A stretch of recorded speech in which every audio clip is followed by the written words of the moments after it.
Halo guys, jumpa lagi dengan Almasar. Hari ini kita mau membahas solusi Almas Safe Mode metode yang kedua ya. Setelah kita posting udah lebih dari mungkin 2 tahun lalu ya.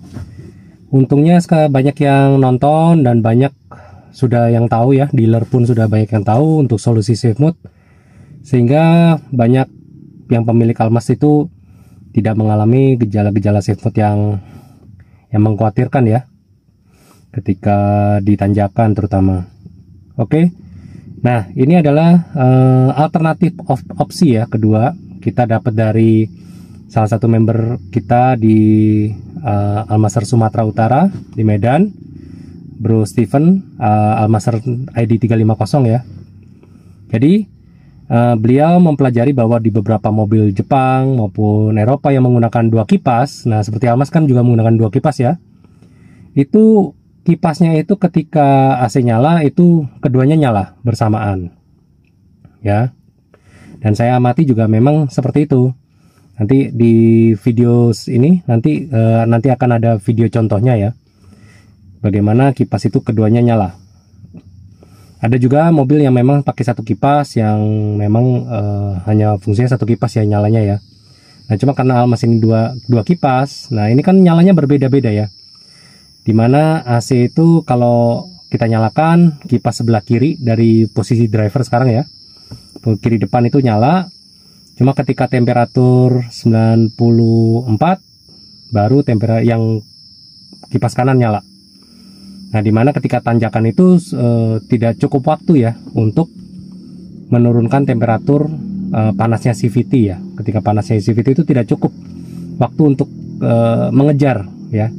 Karena begitu dia di angka 100 itu biasa sudah transmisi mode S maupun manual itu sudah tidak mau. Kita langsung aja lihat prakteknya di video ini ya. Oke, hari ini kita mau masang kabel sambungan dari sebentar saya nyalakan lampu. Nah, jadi kipas ini mau disambung ke sini, jadi artinya kalau kipas ini nyala dia ikut nyala ya. Kita lihat nanti hasilnya gimana.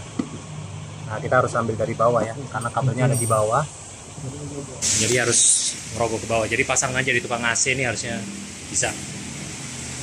Oke, kita lihat pemasangannya berapa lama. Tadi pertama plastik ini dicopot ya, plastik ini dicopot yang di bawah ini. Kemudian tinggal tambah kabel di bawah untuk ambil positifnya.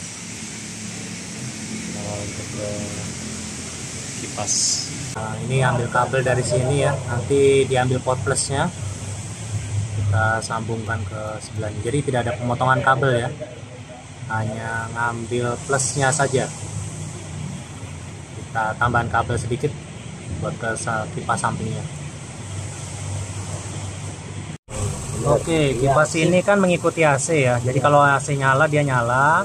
Nah kita mau ini ikut nyala ketika AC nyala ya. Oke, kita coba yuk nyalakan ya. Yuk nyalakan ya. Nah sekarang dua-duanya muter ya.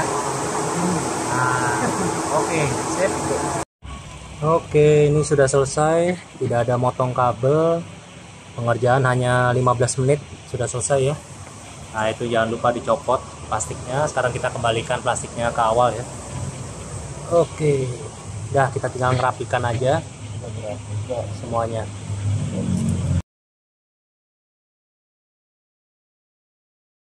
Oke, ini setelah pemasangan kipas, temperatur coolant menjadi 78 ya.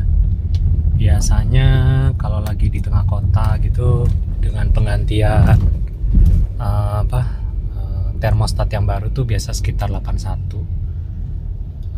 Kalau termostat yang lama itu bergerak di angka 87 ya, fase 1.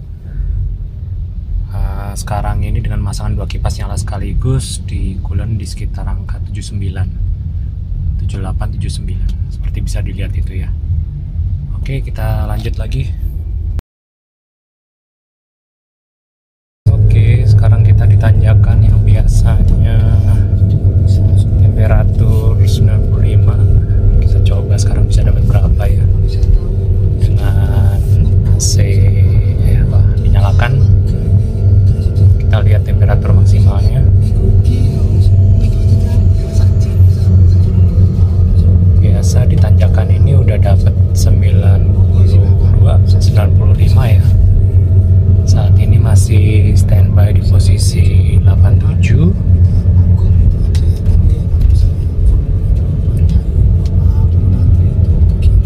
Oke, masih so far so good. 88. Menggunakan M1 ya. Saya tidak menggunakan D atau S. Pakai manual gigi 1. Oh, luar biasa, hanya tahan 6 sampai 89 aja. Biasanya di sini udah 95 ya. Oke,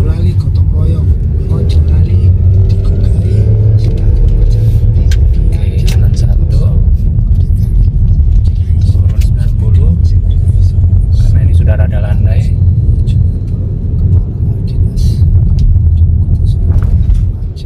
Kita lihat berapa lama turunnya ya.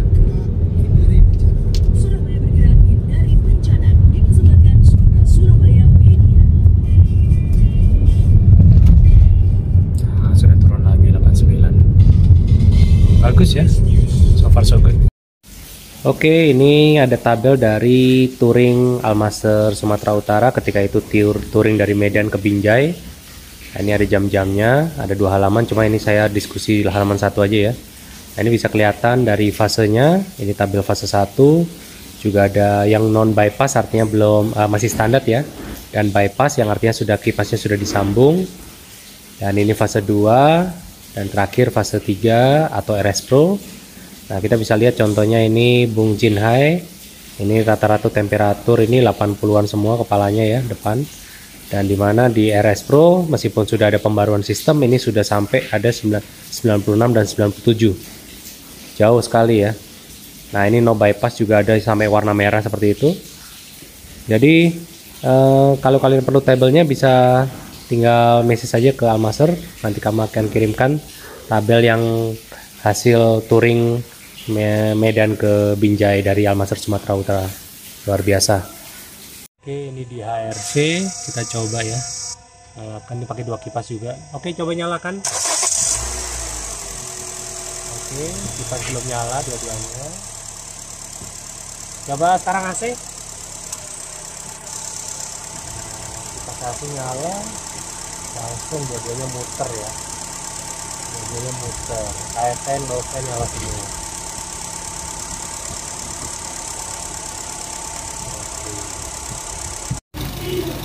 Nah, ini posisi AC mati ya dari tanjakan. Jadi meskipun termostat kita ganti 81, tetap aja temperatur tetap naik kalau panas ya. Jadi makanya saya bilang termostat itu tidak terlalu berguna kalau AC tidak dinyalakan. Nah, jadi ini posisi terus naik karena posisi AC nggak dinyalakan ya. Kita mau coba nyalanya di temperatur berapa. 92 sudah. Belum nyala, dari kedua sisi belum nyala ya. Kalau AC dimatikan ini ya. Jadi sudah 93, belum nyala juga. Oke, kita tunggu sampai 94 mungkin.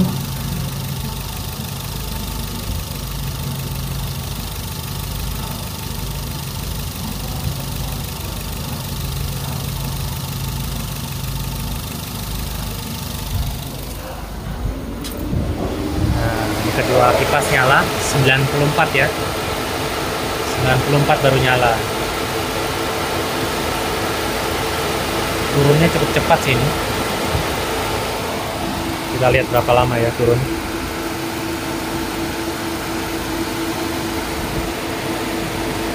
...94 diturunkan sampai ke 87 harusnya.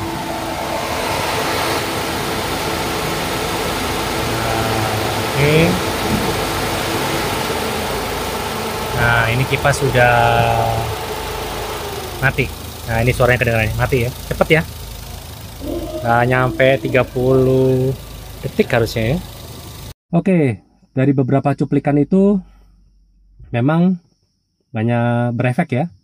Bagus, performanya bagus. Jadi kipas itu benar-benar membuat stabil temperatur coolant. Jadi tidak sampai naik terlalu tinggi, dan juga ketika sudah panas itu menurunkannya cukup cepat. Nah, pasti banyak yang berargumen bahwa kenapa kok dibikin 2 kipas, dan pasti ada alasannya ya, pabrik bikin 2 kipas, dan tapi kipasnya itu pasti ada kelemahan lah. Kenapa kok tidak harus 2 kipas nyala bersamaan? Kalau saya search di internet, memang ya tentu ada beberapa kelemahan ya. Misalkan kemungkinan dinamo kipas akan kena ya, karena banyak penggunaan ya. Kedua, relay pasti bekerja lebih berat. Kemudian juga itu aja sih yang saya ingat 2 ya. Yang lain saya kalau overcooling saya rasa tidak seperti itu cara kerjanya ya. Jadi cuma pertimbangan saya untuk mencoba ini adalah gini.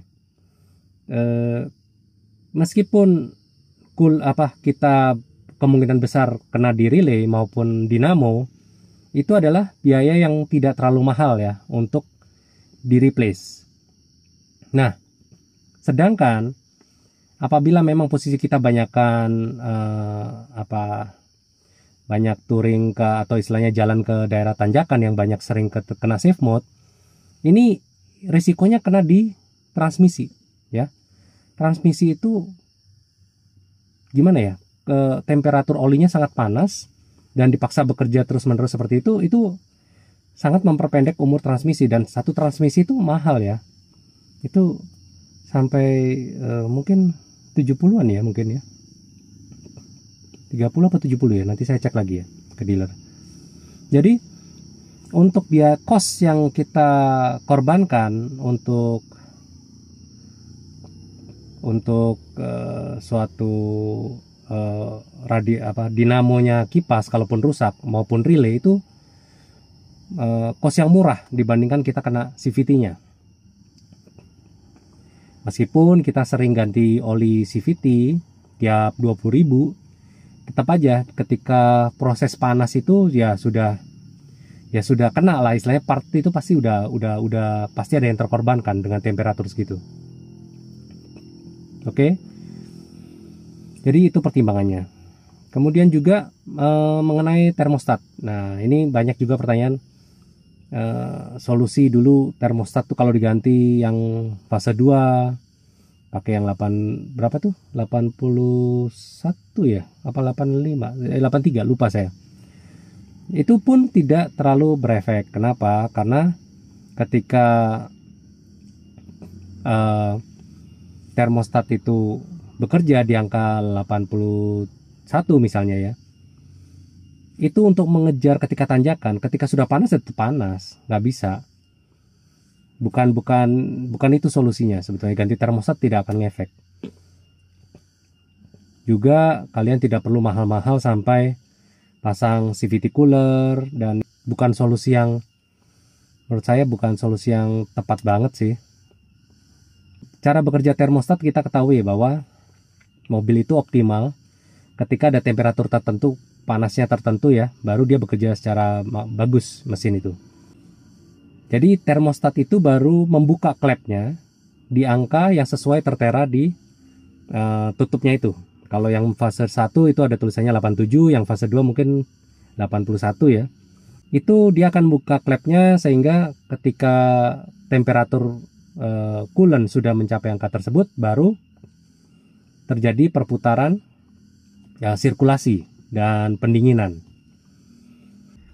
Sedangkan kalau kita mau coba, anggaplah ada beberapa YouTuber bilang termostatnya dicabut aja, itu juga bukan solusi yang baik. Karena dengan termostat dicabut, otomatis ketika mobil nyala itu sirkulasi coolant akan berjalan terus, dan itu tidak optimal untuk mendinginkan si coolant tersebut ya. Jadi ketika termostat itu ketika temperatur sudah tercapai, itu dia akan optimal menggunakan kipasnya mendinginkan. Setelah dingin, termostat akan menutup kembali sehingga coolant itu bekerja, cairannya dinginnya tuh sudah optimal. Jadi kalau memang mau mesin bekerja sangat optimal, memang temperatur idealnya ketika mobil dipanasin pagi itu ya. Kalau kalian mau ya tunggu sampai temperaturnya optimal sekitar angka 80-an, baru itu optimal ya. Ya kelemahannya kita harus nunggu lama ya, BBM juga terbuang ya. Jadi ya menurut saya tidak terlalu segitunya lah ya. Jadi begitu kalau kalian manasin RPM sudah dari pertama nyala kan 1200 ya. Kalau RPM sudah turun sekitar di angka 800 artinya sudah siap.